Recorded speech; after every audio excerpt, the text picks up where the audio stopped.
आपण बनवणार आहोत बेसन लाडू. आणि हे लाडू तेवढेच चवदार आणि टेस्टी असतात आणि दाणेदार आणि गोल गरगरीत आणि जिभेवर टाकतात विरघळणारे बेसन लाडू. चला तर मग आपण बनवायला सुरुवात करूया. बघा, दिसायला पण किती सुंदर दिसतात. नमस्कार, मी आशा किचनमध्ये आपल्या सर्वांचं स्वागत आहे. आज आपण बनवणार आहोत बेसन लाडू. चवदार, दाणेदार, गोल गरगरीत आणि जिभेवर टाकताच विरघळणारे आणि टाळ्याला अंदाज चिकटणारे असे बेसन लाडू बनवणार आहेत. त्यासाठी लागणार आता बेसन पिठा म्हणजे बेसन लाडूला लागण्यासाठी साहित्य मी ह्या वाटीने 4 वाट्या बेसन पीठ घेतलेला आहे. बघा, खाली 3 वाट्या आणि ही चाळणीमध्ये 1 वाटी, 2 वाटे पिठी साखर घ्यायची आहे आपल्याला आणि 1 वाटी तूप घ्यायचं आहे आणि इलायची पूड घ्यायची आहे. तर पहिलं आपल्याला बेसन चाळून घ्यायचं आहे. हे जे बेसन आहे ते पहिलं चाळून घ्यायचं आहे. हे पहा, मी बेसन चाळून घेतलेलं आहे. याच्यासाठी बेसन चाळून घ्यायचं. हे चाळण्यामध्ये असे डिकळे निघतात. हे डिकळे याच्यामध्ये आले नाही पाहिजे ते. आणि तुम्हाला एक म्हणजे असं लाडू साठी तुम्ही डाळ हलकीशी भाजून, हलकीशी गुलाबी पण नाही, हलकीशी भाजून तुम्ही गिरणीमध्ये ना दळून पण आणू शकता. आता माझ्याकडे बेसन पीठ होतं म्हणून मी हे बेसन पीठ वापरते आहे. तुम्ही जेव्हा तुम्हाला करायचं आहे दीपावलीच्या वेळेस, तेव्हा तुम्ही डाळ पहिली भाजायची आणि ती थंड करून गिरणीवरून दळून आणायची. दळून आणताना डाळ अशी रवाळ दळून आणायची. बेसन लाडू करायचे त्यासाठी हलकीशी अशी हाताला जर आपण हे लागले तसं रवाळ रवाळ वाटलं पाहिजे. हा, आणि आता मी हे बेसन पीठ चाळून घेतलेलं आहे. 4 वाट्या बेसन पीठ आहे, 2 वाटे पिठी साखर आहे आणि 1 वाटी तूप आहे. आता आपल्याला बेसन पीठ भाजून घ्यायचं आहे. गॅसवरती कढई ठेवलेली आहे आणि त्याच्यामध्ये आता यातलं काही चमचे तूप घालत आहे. एकदम सगळं नाही घालायचं, सुरुवातीला थोडं थोडं टाकायचं आहे. 2-4 चमचे तूप घालायचे आणि तूप तुम्हाला घेताना असं वितळून घ्यायचं आहे. घट्ट असं 1 वाटीवर तूप घेतलं तर ते जास्त होऊ शकतं. वितळलेलं तूप असं तुम्हाला अंदाज येईल. हा, तूप कमी जास्त लागू शकतं, याच्यापेक्षा बी जास्त लागू शकतं, कमी पण लागू शकतं, पण घालताना आपण प्रमाणात घालायचं आहे. आता याच्यामध्ये मी सगळं बेसन पीठ ओतणार आहे. माझ्याकडे मोठी कढई आहे त्याच्यामुळं, आणि घेताना असं असे खोलगट बुडाची कढई घ्यायची. असे पसरट भांडं नाही घ्यायचं बेसन पीठ भाजायला, म्हणजे ते तिथल्या तिथे एकसारखं भाजत राहतं आणि जास्त वेळ लागत नाही बेसन पीठ भाजायला. आता आम्ही हे माझ्याकडे खोल बुडाची कढई आहे आणि बेसन पीठ हाताला लागलेलं आहे. आणि आता हे आपल्याला सारखं हलवत राहायचंय. आणि हे बेसन पीठ भाजताना तुम्हाला एकदम कमी गॅसवरती भाजायचं आहे. बेसन पीठ भाजताना अजिबात घाई करायची नाहीये आणि फुल गॅस करायचा नाहीये. बेसन पीठ जर चांगलं भाजलं तर आपले लाडू चांगले होतात. आता याच्यामध्ये रवा लागण्यासाठी आपण एक काम करू शकतो. 2-4 चमचे 0 नंबरचा रवा हलकासा पिसून याच्यामध्ये घालू शकतो.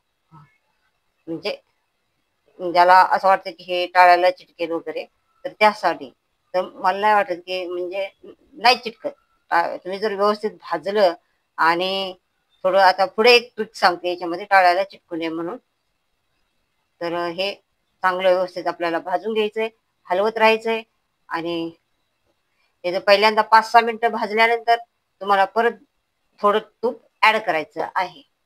हे बघा, हे एकसारखं भाजले म्हणजे पसरल्या जाते कढईमध्ये, म्हणून मोठी कढई घ्यायची आहे, मोठी भांडं घ्यायचं आहे. आणि जर तुमच्याकडे छोटी कढई असेल तर त्यात थोडं थोडं करून भाजायचं आहे.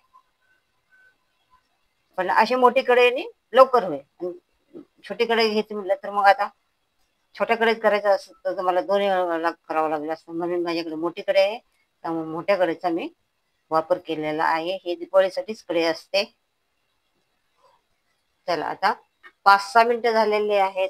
आता आपल्याला याच्यामध्ये परत मी 2 चमचे तूप ऍड करते आहे आणि मिक्स करायचं आहे आणि हलवायचं आहे परत 5-6 मिनिटं चांगलं. हे आता बेसन पिठाच्या असा हे केल्यानंतर भाजायला घातल्यानंतर टिकल्या बनतात, पण त्याच्यात ते आपल्याला ते टिकल्या फोडत राहायचे, बेसन पीठ हलवत राहायचंय अशा उलटण्याने. असं करून असं टिकल्या फोडायचे आहेत आणि अधूनमधून हे तूप घालत राहायचं आहे. पहिले कमीत कमी 20-25 मिनिटं असं तुम्हाला बेसन पीठ भाजून घ्यायचं आहे कमी गॅसवरती. आणि त्याच्यानंतर एक 25 मिनिटानंतर तुम्हाला अंदाज मिळेल की आपल्या बेसन पिठाला तूप बरोबर आहे का नाहीये. जर कमी पडलं तर तेव्हा तुम्ही टाकू शकता, पण सुरुवातीला तुम्ही तूप टाकू नका. कारण काय होतं, हे बेसन पीठ जसं जसं भाजत जातं आणि आपण तूप टाकत जातो तसं तसं हे बेसन पीठ तूप असं शोषून घेतं आणि पूर्ण भाजल्यानंतर ते शोषून घेतलेलं तूप ते बाहेर सोडायला लागतं. आता बघा हे सुकं आहे ते बेसन पीठ तूप शोषून घेते. तर तोपर्यंत तूप टाकायची काही नाही करायची. आणि जेवढं आपण घेतलेलं आहे ते थोडं थोडं टाकत राहायचंय. 5-6 मिनिटांनी तुम्हाला तूप टाकायचं आहे आणि बेसन पीठ हलवायचं आहे. टोटल अर्धा तास तुम्हाला सगळं बेसन पीठ भाजायला व्यवस्थित लागतं. अर्ध्या तासापेक्षा पण कधी कधी जाड बुडाची कढई ह्याला थोडस जास्त पण लागू शकतं, पण कढईवरती पण अवलंबून आहे. पण कमी गॅसवरती भाजायची आणि जाडच बुडाची कढई घ्यायची, पातळ बुडाची कढई घ्यायची नाहीये, कारण बेसन पीठ करपू शकतं पातळ बुडाच्या कढईमध्ये. भाजताना पण घाई नाही करायची. जर बेसन पीठ व्यवस्थित भाजलं तर लाडू पण असे चवदार होतात. एवढे छान लाडू होतात ना बेसन पीठ भाजलं तर. तुमचा पेढा काय करतात, पेढ्याला सुद्धा पाठीमागे सारतात हे लाडू. आता आपल्या बेसनाचा कलर हलका हलकासा बदलायला लागलेला आहे आणि अजून काय बेसन व्यवस्थित भाजलेलं नाहीये. आणि जर समजा याच्यामध्ये असं तुम्हाला डिकळ्या दिसत असेल तर हा चमचा घ्यायचा असा, आणि चमच्याचा पाठीमागचा भाग आहे तर त्यांनी असं ह्या डिकळ्या फोडायच्या. ह्या चमच्याने फुटतात. उलटण्यापेक्षा हे अशा पूर्ण असे असं कडेला तुम्ही असं घासून घेऊ शकता. असं पिठामध्ये असं घासून घ्यायचं म्हणजे त्याच्या डिकळ्या अशा फुटून जातात, होतात डिकळ्या तयार होतात. कारण जसं जसं बेसन भाजेल तसं तसं तसं ते डिकळ्या तयार होतात. हे बघा आता बघा सगळ्या डिकळ्या फुटल्या आणि अजून भाजलेलं नाहीये. अजून मला वाटतं अजून 10 मिनिटं बेसन भाजायला लागणार आहे. कलर बदलायला लागलेला आहे. अजून त्याचा बेसन भाजल्यानंतर त्याचा वास पण असं छान येतो. फक्त हलकासा कलर बदललेला आहे, जादा नाही आहे.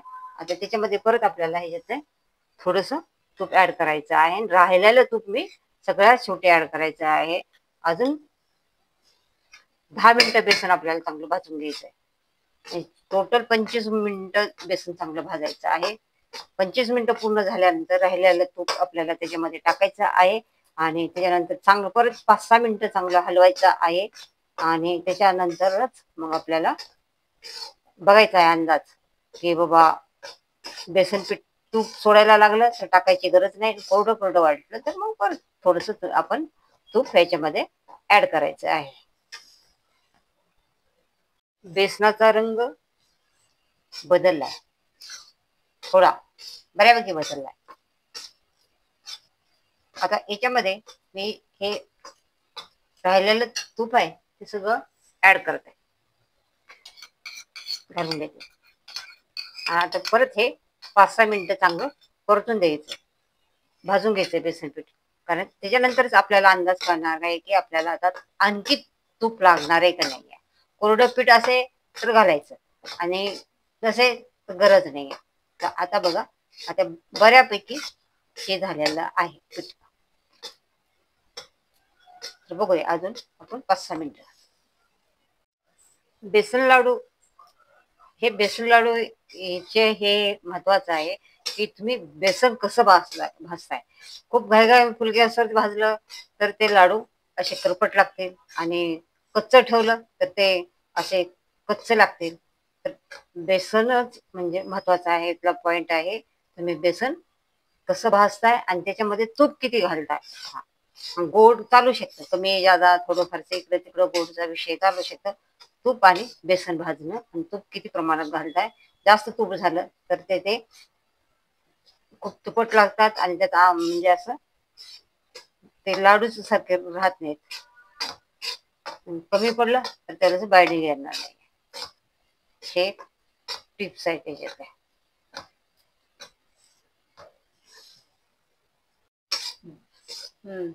हे आता आपलं पीठ असं कलर पण बदललेला आहे आणि पिठाने तूप सोडायला सुरुवात केलेली आहे. तर आता आपलं हे बेसन पीठ लाडूसाठी हे पीठ तयार झालेलं आहे. आता आपण काढून थंड करायला ठेवणार आहोत. हे बघा असं घट्ट झालेलं. शेवटी बघायचं मग आपल्याला ह्या स्टेपला आपल्याला तूप लागणार आहे का नाही लागणार आहे. नाही लागणार आहे. हे बघा हे असं झालेलं आहे. आता आपल्याला तूप लागत नाहीये. आता पीठ तूप सोडायला लागलेला आहे. आता गॅस बंद करायचा आहे आणि हे तूप पीठ आपल्याला थंड करायला ठेवायचं आहे. कोमट होऊन द्यायचं आहे आणि त्याच्यानंतरच आपल्याला त्याच्यात पिठी साखर मिक्स करायची आहे. आपलं पीठ तयार झालेलं आहे. मी गॅस बंद केलेला आहे. आता आपल्याला मी ह्या प्लेटमध्ये काढून घेत आहे थंड करण्यासाठी. आता हे मिश्रण थंड झालेलं आहे. कोमट आहे, थंड नाही आहे. कोमट करून घेतलेलं आहे. हे बघा लाडू म्हणजे असंच बाइंडिंग येते लाडूसाठी. आता आपल्याला याच्यामध्ये मिक्स करायचे हे पिठी साखर. आता पिठी साखर तुम्ही तुमच्या ही 2 वाटे आहे. तुम्हाला कमी गोड लागत असेल तर कमी मिक्स करा आणि याच्यापेक्षा जास्त तर करू नका. हे तर परफेक्ट मेजरमेंट आहे. हे मिक्स करायचं आहे. आता आपल्याला मी याच्यात पण थोडी ठेवते आणि ही सगळी साखर आपल्याला अशी चांगली अशी चोळून घ्यायची आहे. थोडी थोडी करून टाकायला पाहिजे होती. नाही ठीक आहे, मी एकदम सगळी मिक्स नाही करत. थोडे बाजूबाजूने सुरुवात करते. वतून घेतले ताटामध्ये. लगेच सगळे मिक्स करायला सुरुवात नाही केली. थोडी थोडी अशी बाजूबाजूने मिक्स करायची आहे. अशा प्रकारे आपल्याला पहिली सगळी साखर ह्याला अशी मिक्स करून घ्यायची आहे. साखर चांगली मिक्स झाली तर लाडू पण असे चांगले लागतील आणि टेस्टी लागतील. नाहीतर कुठं लागेल आणि कुठं नाही, तसं करू नका. करताना असं व्यवस्थित काळजीपूर्वक करा.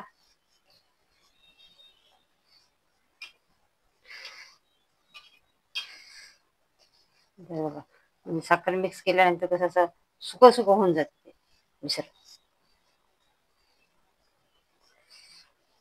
जे तूप घातलं तरी प्रॉब्लेम, कमी घातलं तरी प्रॉब्लेम, पण आपण काळजीपूर्वक करायचं आहे. हे का मी सगळी साखर अशी चोळून घेतलेली आहे. आता आपण लाडू बांधणार आहोत. एक मी बांधलेला पण आहे आणि त्याच्यावरती किसमिस आणि पिस्त्याचं काप लावलेलं आहे. एक किसमिस लावलेला आहे. गार्निशिंग साठी दिसायला छान दिसतं आणि ह्याची लाडूची बाइंडिंग पण छान येते. चला तर अशा प्रकारे मी लाडू तयार करून घेणार आहे. आपले बेसन लाडू तयार झालेले आहेत. बघा दिसायला पण किती सुंदर, खायला पण चवदार आणि दाणेदार आणि जिभेवर टाकतात विरघळणारे हे बेसन लाडू आपण तयार केलेले आहेत. आणि जे मी प्रमाण घेतलेलं आहे ते प्रमाण अगदी अचूक आहे आणि अगदी बरोबर आहे आणि कुठेही लाडू बसलेला नाही आहे. हा गोल गरगरीत लाडू झालेला आहे. तुम्ही बघू शकता लाडू खाली बसलेला नाही आहे. आणि अशा प्रकारे अशाच किचनच्या रेसिपी पाहत राहा. लाईक करा, सबस्क्राईब करा, कमेंट करा आणि पुन्हा भेटू नवीन रेसिपी घेऊ. आता दहीपाळीच्या नवीन रेसिपी चॅनलवरती येत आहे तर पाहत राहा. चला तर मग बाय.